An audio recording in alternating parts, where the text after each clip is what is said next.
د سلطان سلیمان دوه ښځې وي. د هغه کشرې ښځې د خپلې لور ډیر ښه تربیت کړی وي او هغه ډیره زیاته عقلمنده او مهنتي وي او خپل پلار بادشاه سلیمان سره په حکومتي کارونو کې ډیر زیات مدد کوي. بل طرف ته د هغه مشره ښځې خپلو دواړو لوڼو له د خپل ځان په شان تربیت ورکړی وي او د هغې زړونه هم د خپلې مور په شان د بغض او د حسد نه ډک وي.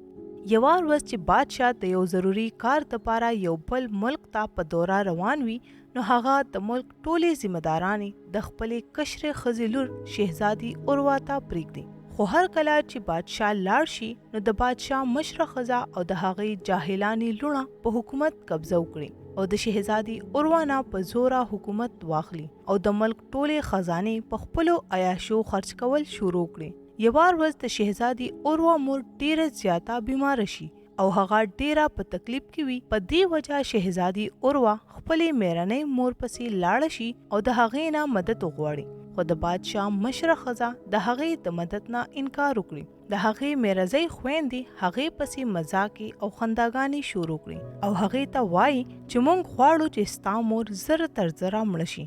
دې خبرې اورېدو سره د شهزادي اوروا زړه ډیر زیات خفه شي او خپله ډاکټر پسې لاړ شي. ډاکټر چې د هغې د مور چیک اپ وکړي نو هغې ته وایي چې د دې ته د یو خاص قسم دوايي ضرورت دی کومه چې زموږ په ملک کې نه ملاویږي. شهزادي اوروا د محل یو نوکر ته د بل ملک نه د دوايي د راړو دپاره وایي خو هغه نوکر هغې ته وایي چې د محل یو نوکر ته هم ستا د مدد کولو اجازت نشته. شهزادي اوروا هغه ملک ته د خپله تلو اراده وکړي. د ډیر سفر کولو نه پس شهزادي هغه ملک ته ورسي.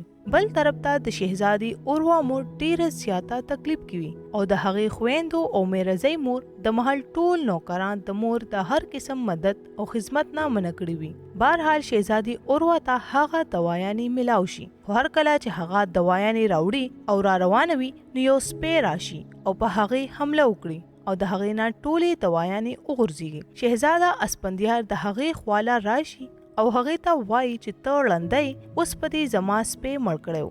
شهزادي هغه ته وایي چې ته دومره بې حسه انسان یې چې تا سره د انسان د مړېدو غم نشته او د خپل سپي د زخمي کېدو غم دی در سره او په خپل سفر دوباره روانه شي او چې کور ته ورسي او مور له هغه دوايانې ورکړي نو هغه ښه شي او د شهزادي زړه ته سکون ملاو شي. یوه ورځ د شهزاده اسپندیار مور ملکه عایشه خواله د هغې یوه ملګرې راشي او هغې ته وایي چې په بل ملک کې 3 شهزادګۍ دي چې په هغې کې یوه شهزادګۍ ډیره زیاته ښکلې او هوښیاره ده. ملکه عایشه چې دا خبره واوري نو ډیره زیاته خوشحاله شي او خپلې ملګرې ته وایي چې هم دا جنۍ زما د زوی ژوند بدلولی شي او هغه شهزاده اسپندیار له د شهزادي اوروا د رشتې غوښتو فیصله وکړي. هر کله چې د شهزادي اوروا میرزۍ مور ته دا پته ولګي چې شهزادي اوروا پسې د بل ملک د شهزاده رشته راتلو واله ده نو هغه دا فیصله وکړي چې هغه شهزاده سره به زما په لوڼو کې یوه لور واده کوي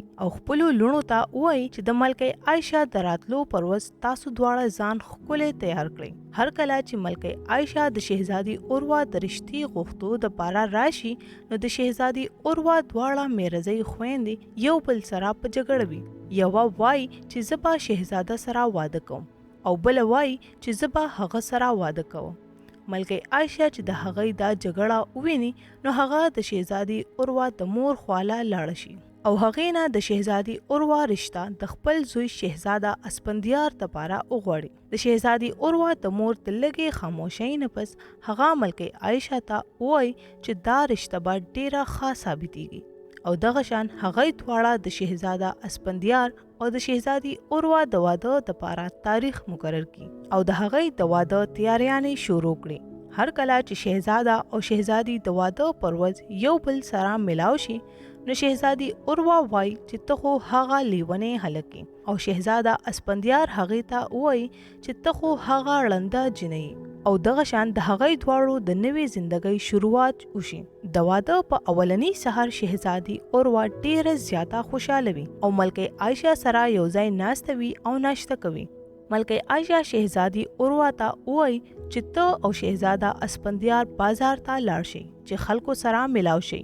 هر کله چې هغوی دواړه بازار ته لاړ شي نو شهزادي سګوري چې شهزاده اسپندیار خلکو له توجه نه ورکوي او په خپله دنیا کې مشغول وي. کله چې شهزادي واپس راشي نو هغه ملکه عایشه ته وایي چې شهزاده اسپندیار بې پروا دی او هغه خپلو عوامو له بالکل توجه نه ورکوي. دې خبرې اورېدو سره ملکه عایشه ډېره زیاته خفه شي او شهزادي ته وایي چې ته زما د زوی ژوند بدل کړه او هغه د دې ملک ته بادشاهت لپاره تیار کړه. د دې نه پس شهزادي اوروا هر ورځ سحر وختي پاسي او بادشاهي معاملات سنبالوي او شهزاده اسپندیار ته هم وایي چې ته خپلې ذمہداري سنبال کړه. خو شهزاده اسپندیار اوس هم هغه شان بې پروا وي او د ملک په معاملاتو کې څه دلچسپي نه ساتي. یوه شپه محل ته څه کسان راشي او په هغوی حمله وکړي. په هغوی کې څه کسان د ملکه عایشه او شهزاده اسپندیار کمرې ته را روان وي. ملکه عایشه شهزادي اوروا ته وایي چې ته او شهزاده اسپندیار د محل نه وتښتئ. شهزادي ملکه عایشه ته وایي چې زموږ د تښتېدو نه پس به تاسو څه کوئ. ملکه عایشه هغې ته وایي چې دې وخت کې ستا او د شهزاده بچ کېدل ضروري دي. شهزادي اوروا شهزاده اسپندیار د ځان سره کی او د محل نه وتښتي. شهزادي اوروا او شهزاده اسپندیار د واورې د علاقې طرف ته روان وي چې په دې سره شهزاده اسپندیار وایي چې موږ به دومره یخنۍ کې څنګه اوسېږو. دې خبرې اورېدو سره شهزادي اوروا وایي چې ستا دپاره ستا مور خپل ځان قربان کړو او ته اوس هم وایي چې موږ به یخ کې څنګه اوسېږو. دې خبرې اورېدو سره د شهزاده اسپندیار په سترګو کې اوښکې راشي او هغه شهزادي اوروا سره روان شي. ټوله علاقه د واورې نه ډکه وي او شهزاده او شهزادي یو ځای ته ورشي چې هلته واړه کورونه وي او هغوی دواړه یو کور ته لاړ شي او شهزادي اوروا شهزاده ته وایي چې ته لاړ شه او د ځنګل نه سلرګي راوړه. شهزادي اوروا هغه ته وایي چې موږ لا پکار دي چې د عامو خلکو په شان زندگی شروع کړو. شهزاده اسپندیار د پاره دا هر څه ډیر زیات ګران وي.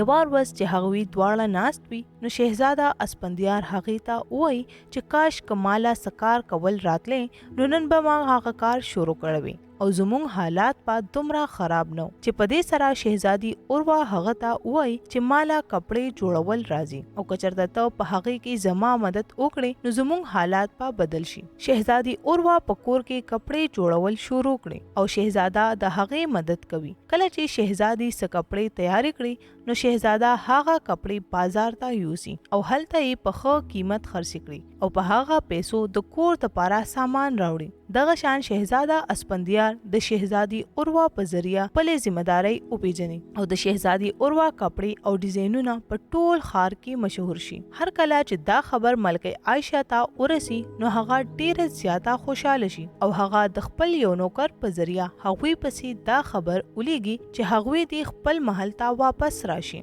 کله چې شهزادي اوروا او شهزاده اسپندیار محل ته راشي او ملکه عایشه خپل زوی وویني نو هغه ډیره زیاته خوشاله شي. شهزاده اسپندیار خپلې مور ته وایي چې موږ ته خو دا خبر ملاو شوی و چې هغه کسانو ته مړه کړې وي. خو ملکه عایشه هغه ته وایي چې دا زما او د شهزادي منصوبه وه چې تا سره د خپلې ذمہدارۍ احساس پیدا شي. دې خبرې اورېدو سره شهزاده اسپندیار د شهزادي اوروا شکریا ادا کړي او دغه شان د هغې ژوند ډیر په خوشحالۍ تیریدل شروع شي. ګرانو کتونکو که چېرې ستاسو زموږ دا ویډیوګانې خوښیږي نو زموږ دا چینل ځان سره سبسکرایب کړئ، دا ویډیو لایک او شیر کړئ چې زموږ را روانې ویډیوګانې تاسو ته په اسانه ملاویږي.